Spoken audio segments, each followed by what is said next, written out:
Chapitre 10 sur la glorification du travail. Il est de mode, à notre époque, d'exalter le travail, quel qu'il soit, et de quelque façon qu'il soit accompli, comme s'il avait une valeur éminente par lui-même, et indépendamment de toute considération d'un autre ordre. C'est là le sujet d'innombrables déclamations aussi vides que pompeuses, et cela non seulement dans le monde profane, mais même, ce qui est plus grave, dans les organisations initiatiques qui subsistent en Occident. Petite note. On sait que la glorification du travail est notamment dans la maçonnerie le thème de la dernière partie de l'initiation au grade de compagnon. Et malheureusement, de nos jours, elle y est généralement comprise de cette façon toute profane, au lieu d'être entendue comme elle le devrait, dans le sens légitime et réellement traditionnel que nous nous proposons d'indiquer par la suite. Fin de la note. Il est facile de comprendre que cette façon d'envisager les choses se rattache directement au besoin exagéré d'action, qui est caractéristique des Occidentaux modernes.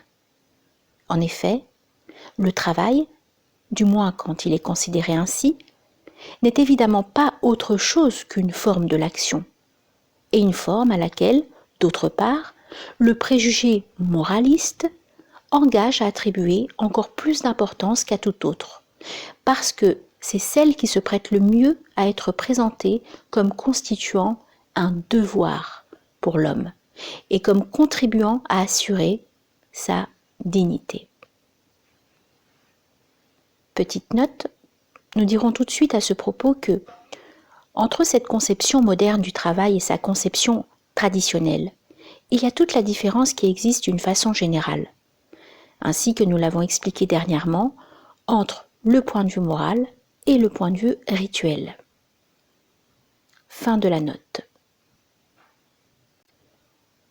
Il s'y ajoute même, le plus souvent, une intention nettement anti-traditionnelle, celle de déprécier la contemplation, qu'on affecte d'assimiler à l'oisiveté, alors que tout au contraire, elle est en réalité la plus haute activité concevable, et que d'ailleurs l'action séparée de la contemplation ne peut être qu'aveugle et désordonnée. Petite note. Nous rappelons ici une des applications de l'apologue de l'aveugle et du paralytique, dans laquelle ils représentent respectivement la vie active et la vie contemplative. Se confère à Autorité spirituelle et pouvoir temporel, chapitre 5. Fin de la note. Tout cela ne s'explique que trop facilement de la part d'hommes qui déclarent, et sans doute sincèrement, que leur bonheur consiste dans l'action même. Petite note. Nous relevons cette phrase dans un commentaire du rituel maçonnique qui, cependant, à bien des égards, n'est certes pas un des plus mauvais. Nous voulons dire un des plus affectés par l'infiltration de l'esprit profane. Fin de la note.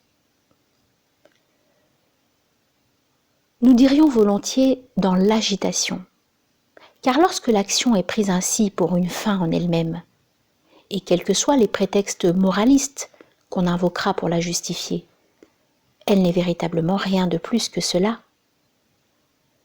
Contrairement à ce que pensent les modernes, n'importe quel travail accompli indistinctement par n'importe qui, et uniquement pour le plaisir d'agir ou par nécessité de gagner sa vie, ne mérite aucunement d'être exalté. Et il ne peut même être regardé que comme une chose anormale, opposée à l'ordre qui devrait régir les institutions humaines, à tel point que, dans les conditions de notre époque, il en arrive trop souvent à prendre un caractère qu'on pourrait, sans nulle exagération, qualifier d'infra-humain. Ce que nos contemporains paraissent ignorer complètement, c'est qu'un travail n'est réellement valable que s'il est conforme à la nature même de l'être qui l'accomplit, s'il en résulte d'une façon en quelque sorte spontanée et nécessaire, si bien qu'il n'est pour cette nature que le moyen de se réaliser aussi parfaitement qu'il est possible. C'est là, en somme, la notion même du Swadharma, qui est le véritable fondement de l'institution des castes, et sur laquelle nous avons suffisamment insisté en bien d'autres occasions pour pouvoir nous contenter de la rappeler ici sans nous y étendre davantage.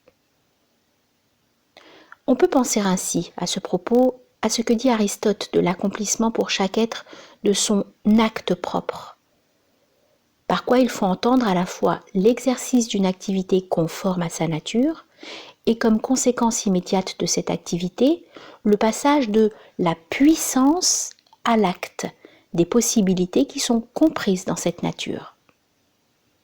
En d'autres termes, pour qu'un travail, de quelque genre qu'il puisse être d'ailleurs, soit ce qu'il doit être, il faut, avant tout, qu'il corresponde chez l'homme à une vocation, au sens le plus propre de ce mot.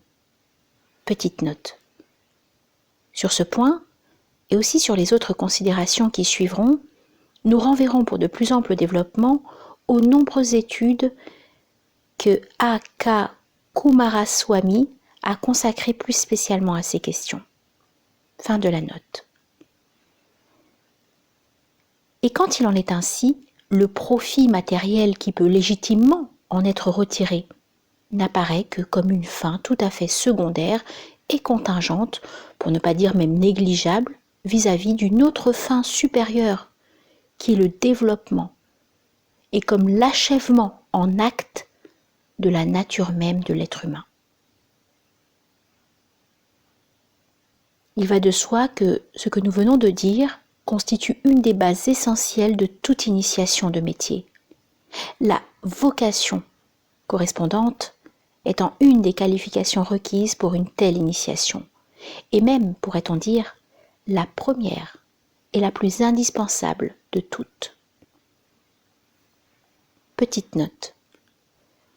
Certains métiers modernes, et surtout les métiers purement mécaniques, pour lesquels il ne saurait être réellement question de vocation, et qui par suite ont en eux-mêmes un caractère anormal, ne peuvent valablement donner lieu à aucune initiation. Fin de la note. Cependant, il y a encore autre chose sur quoi il convient d'insister, surtout au point de vue initiatique, car c'est là ce qui donne au travail, envisagé suivant sa notion traditionnelle, sa signification la plus profonde et sa portée la plus haute, dépassant la considération de la seule nature humaine pour le rattacher à l'ordre cosmique lui-même, et par là, de la façon la plus directe, aux principes universels. Pour le comprendre, on peut partir de la définition de l'art comme l'imitation de la nature dans son mode d'opération.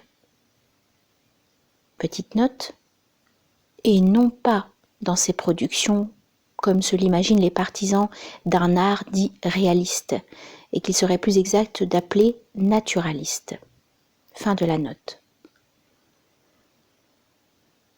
C'est-à-dire de la nature comme cause, natura naturans, et non pas comme effet, natura naturata. Au point de vue traditionnel, en effet, il n'y a aucune distinction à faire entre art et métier, non plus qu'entre artistes et artisans, et c'est là encore un point sur lequel nous avons déjà eu souvent l'occasion de nous expliquer. Tout ce qui est produit conformément à l'ordre mérite par là également et au même titre d'être regardé comme une œuvre d'art.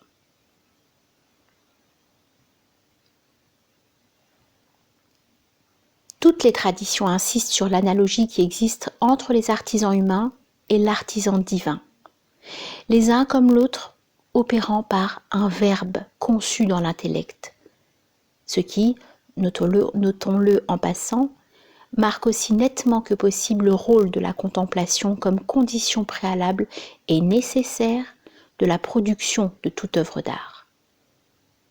Et c'est là encore une différence essentielle avec la conception profane du travail, qui le réduit à n'être qu'action pure et simple, comme nous le disions plus haut, et qui prétend même l'opposer à la contemplation. Suivant l'expression des livres hindous, nous devons construire comme les devas le firent au commencement, ceci qui s'étend naturellement à l'exercice de tous les métiers dignes de ce nom, implique que le travail a un caractère proprement rituel, comme toutes choses doivent d'ailleurs l'avoir dans une civilisation intégralement traditionnelle. Et non seulement c'est ce caractère rituel qui assure cette conformité à l'ordre dont nous parlions tout à l'heure, mais on peut même dire qu'il ne fait véritablement que un avec cette conformité même.